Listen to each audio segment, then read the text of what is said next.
नमस्कार मित्रांनो, स्वागत आहे आपल्या एका नवीन व्हिडिओमध्ये।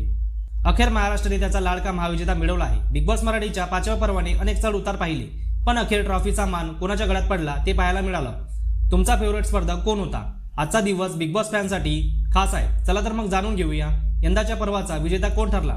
बिग बॉस मराठीचा ग्रँड फिनाले नेहमीप्रमाणेच प्रचंड रोमांचक ठरला। प्रेक्षकांचे डोळे एकाच व्यक्तीवर खिळले होते, social media star Suraj Chavan. होय, महाराष्ट्राच्या प्रत्येक कोपऱ्यातून येणाऱ्या वोटच्या जोरावर सूरजने या वर्षीचं विजेतेपद पटकावलं आहे। बुक्कीत टेंगुळ देत आणि झापूक झुपूक स्टाईल मध्ये खेळत सूरजने स्वतःचं नाव ट्रॉफीवर कोरलं। सुरुवातीपासूनच त्याची फॅन फॉलोईंग जबरदस्त होती आणि याचा परिणाम थेट फिनालेमध्ये दिसून आला। ट्रॉफीवर आपलं नाव कोरून त्याने महाराष्ट्राच्या प्रत्येक चाहत्याला सुखद धक्का दिला। फिनालेमध्ये त्याच्यासोबत फायनलिस्ट म्हणून अभिजित सावंत, जान्हवी किल्लेकर, अंकिता वालावलकर, धनंजय पवार आणि निक्की तांबुडी होते। अभिजित सावंत, जो इंडियन आयडलचा पहिला विजेता होता, त्याला आणखी एक रियालिटी शो जिंकायचं होतं। मात्र बिग बॉस मराठीचं विजेते पदक त्याच्या हातातून निसटलं आणि त्याला दुसऱ्या स्थानावर समाधान मानावे लागलं। निक्की तांबुडीने जरी तिसरं स्थान मिळवलं असलं तरी तिचा प्रवास देखील खूप लक्षवेधी ठरला होता। तिच्या खेळण्याच्या स्टाईलने अनेक प्रेक्षकांना ती आवडली। धनंजय पवार 4थ्या तर अंकिता वालावलकर 5व्या स्थानावर राहिले। यावेळी एक आश्चर्यकारक ट्विस्ट आला जेव्हा जान्हवी किल्लेकरने 9 लाख रुपयाची बॅग घेऊन 6व्या क्रमांकावर राहण्याचा निर्णय घेतला। हा निर्णय अनेकांसाठी अनपेक्षित होता। सूरजच्या विजयानंतर त्याला मिळालेली ट्रॉफी